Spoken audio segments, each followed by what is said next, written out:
جی ناظرین، اسی پہ ذرا بات کرتے ہیں اور ہمارے ساتھ سابق چیئرمین ایف بی آر شبر زیدی صاحب موجود ہیں، مزمل اسلم خان صاحب ماہر معیشت وہ بھی جوائن کریں۔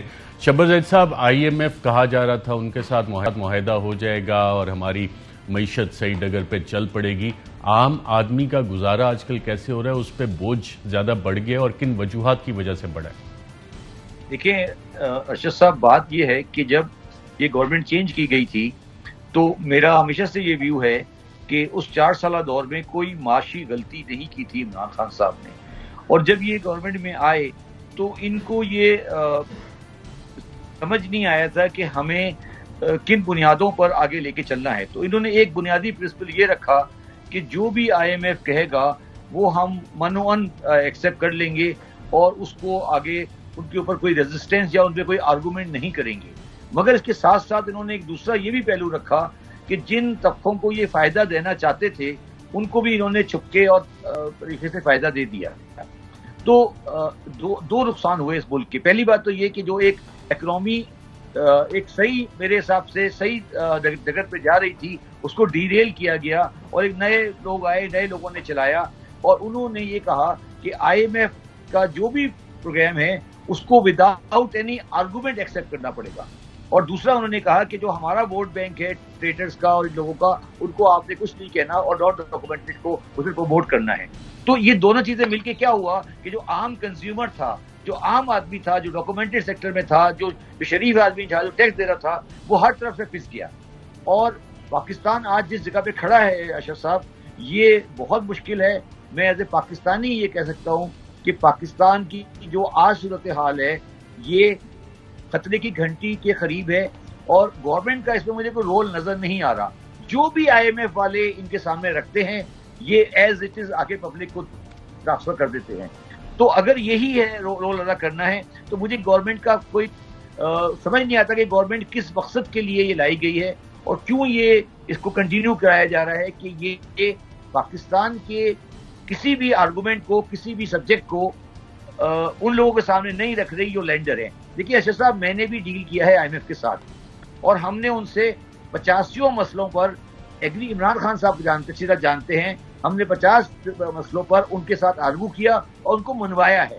اب مجھے یہ سمجھ نہیں آ رہی کہ آج یہ کیا کر رہے ہیں۔ مجھے جو سمجھ بتایا گیا ہے کہ اب میڈم عائشہ غوث جا رہی ہیں واشنگٹن اور مفتاح صاحب نہیں جا رہے۔ تو اگر ہماری ڈائیلاگ ابھی اس شکل میں ہے تو یہ جو بے یقینی کی کیفیت پاکستان میں آ گئی ہے اس کو آپ کیسے دور کریں گے؟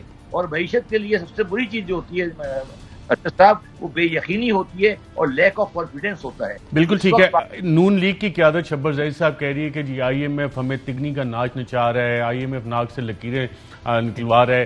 احتساب کے حوالے سے بھی آئی ایم ایف کی کوئی ریزرویشن سامنے آئی ہیں جو انہوں نے احتساب قوانین میں تبدیلی کی ہے؟ میرا یہ ویو ہے کہ احتساب والا قانون بھی انہوں نے ابھی ریویو نہیں کیا ہے۔ دیکھیے، اگر آپ ارشد صاحب کو یاد ہو، جب یہ بجٹ لائے تھے انہوں نے 7,000 بلین کا پروجیکشن رکھی تھی۔ میں نے اس وقت کہا تھا کہ 7,500 پر اس کم پر آئی ایم ایف ایگری نہیں کرے گا۔ اسی طرح میں کہتا ہوں اکاؤنٹیبلٹی لا کے اوپر بھی اگر پبلک آفس کے اندر اکاؤنٹیبلٹی لا کے اندر کوئی سبجیکٹو چینج آیا تو میں یہ سمجھتا ہوں کہ آئی ایم ایف اس سے ایگری نہیں کرے گا، کیونکہ یہ subject over all macro economics کے سبجیکٹ میں آتا ہے کہ اگر آپ پبلک آفس کو بے لگام چھوڑتے ہیں تو آپ کی کنڈیشنلٹیز پوری نہیں ہوتی، اور میرا ذاتی خیال ہے کہ وہ اس کے اوپر بھی ریزرویشن اپنی ڈالیں گے۔ وہ ابھی شاید ان کے پاس ابھی یہ سبجیکٹ ان کے سامنے آیا نہیں۔ مزمل اسلم صاحب، بجٹ کے بعد عام آدمی کے اوپر بوجھ بڑھ گیا ہے، ایک دیانتدار محنتی جو پاکستانی ہے اس کے حالات کیا ہو گئے ہیں؟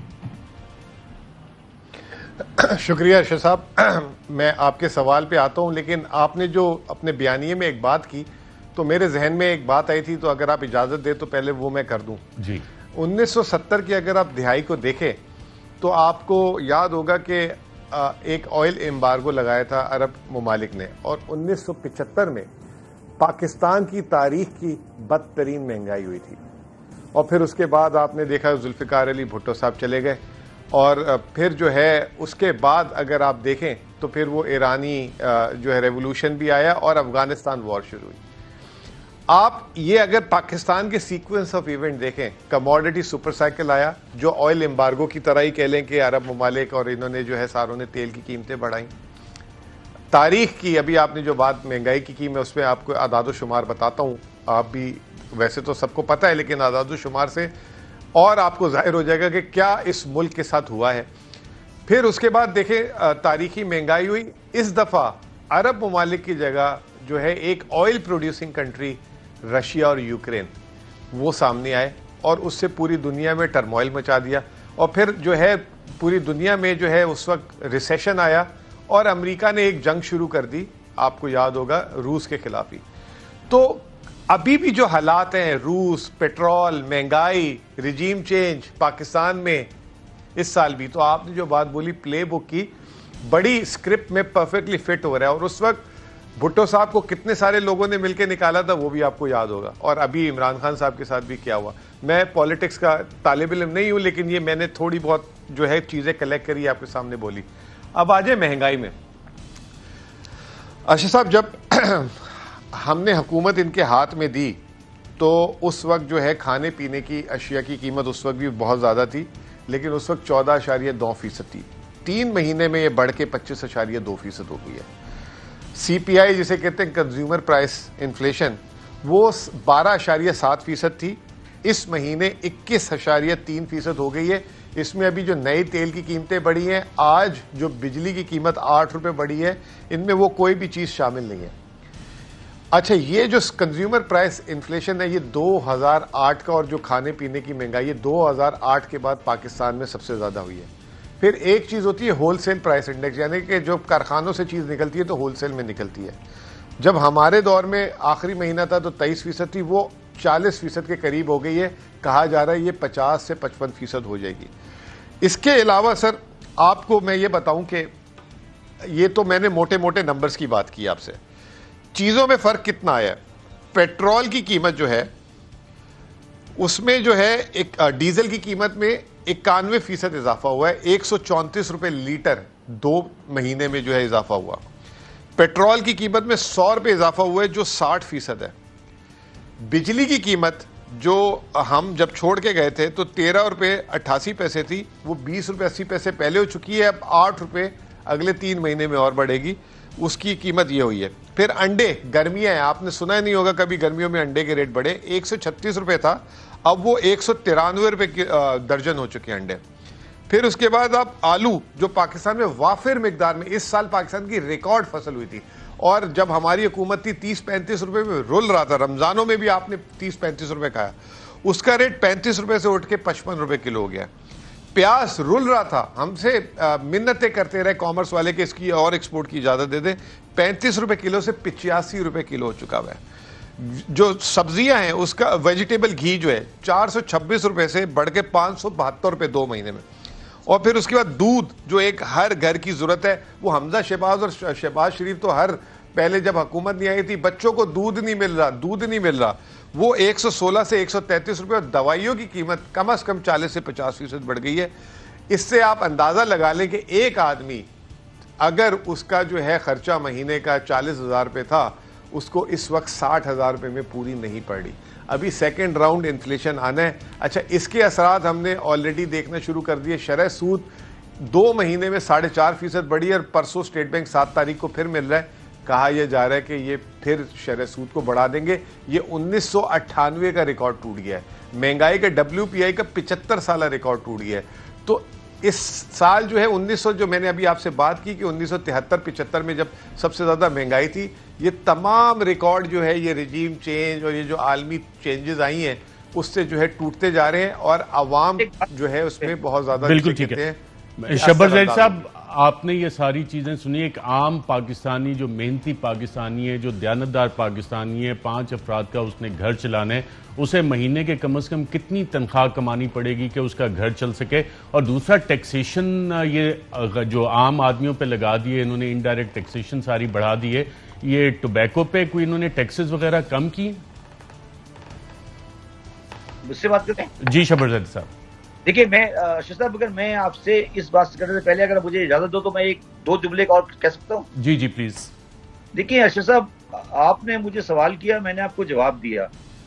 جو ابھی مزمل نے آپ کو ساری چیزیں بتائی, میں ایک چیز دیکھ رہا ہوں جو میں زبان سے کہنا نہیں چاہتا. آپ نے مجھ سے ایک دفعہ لاسٹ پروگرام میں سوال کیا تھا. مجھے یہ شک ہو رہا ہے اور شک اب یقین میں بدلتا جا رہا ہے کہ کہیں کوئی ایسی سازش تو نہیں ہو رہی. عمران خان سیاسی آدمی نہیں ہوں. کہیں ایسی سازش تو نہیں ہو رہی کہ پاکستان کو اس رجیم کے تحت اس جگہ پہ لا کے کھڑا کر دیا جائے کہ ہمارے پاس واپسی کا راستہ ختم ہو جائے. لیکن میں یہ ایز اے سمپل اکنامسٹ یہ سوچ رہا ہوں کہ یہ سب کچھ کیوں ہو رہا ہے. کیا یہ اتنے کمزور ہیں یا یہ ان کو سمجھ نہیں آ رہی یا یہ کسی بڑی اکنامک ٹرمائل کو لانے کا حصہ تو نہیں ہے جس میں ہمارے ملک کو اس جگہ پہ لا کے کھڑا کر دیا جائے جہاں اس کے ہاتھ پیر بن جائیں. کیونکہ آپ ارشد صاحب یہ یاد رکھیں کسی بھی ملک کی خود مختاری اس کی معاشی خود مختاری سے لیٹ کرتی ہے. اور مجھے شدید خوف ہے اور میں ایز اے پاکستانی یہ چاہتا ہوں کہ پاکستانی اس پہ غور کریں کہ کہیں پاکستان کو کسی بہت بڑی اکنامک کانسپریسی کا حصہ تو نہیں بنایا جا رہا کہ اس کو اس جگہ پہ لا کے کھڑا کر دیا جائے کہ اس کے تمام سوچ اور اس کی تمام جو اس کی صلاحیتیں ہیں ان کو آپ منتقل کر دیں. ہمیں یہ کبھی نہیں ہونے دینا اور اس کا ہمیں ادراک کرنا چاہیے. یہ ہمارا بہت بڑا اس وقت مرحلہ ہے اور میں سمجھتا ہوں کہ ہمارے لوگ اس کا اس طرح ادراک نہیں کر رہے. میں اس کو سیاسی مسئلے سے بالاتر ہوتے ہوئے دیکھ رہا ہوں. تو یہ تو میرا بالکل. میں اس سے پہلے کہ میں دوسری چیزوں کے اوپر آؤں, میں لاسٹ ٹائم بھی اس کے بعد آپ سے ایک سوال کیا تھا, اس میں ایک چیز ایڈ کر دوں. یہ تو تجربہ کار ٹیم ان کو پروجیکٹ کیا گیا تھا سب کو, تو کیا یہ تجربہ کار ٹیم آپ اس کنکلوژن پہ پہنچ گئے کہ بائی ڈیزائن یہ سب کچھ ہو رہا ہے؟ دیکھیں میں نے وہی آپ سے سوال کیا تھا کہ میں 50% یہ یقین ہے کہ بائی ڈیزائن ہو رہا ہے. دیکھیں بات یہ نہیں ہے, ان کا رول تو مجھے ختم ہوتا ہوا نظر آ رہا ہے کہ یہ تو کوئی ایکشن نہیں لے رہا ہے. یہ تو سب وہی کچھ کر رہے ہیں جو انہیں کہا جا رہا ہے یا ان کو ڈاٹڈ لائن پہ دیا گیا ہے.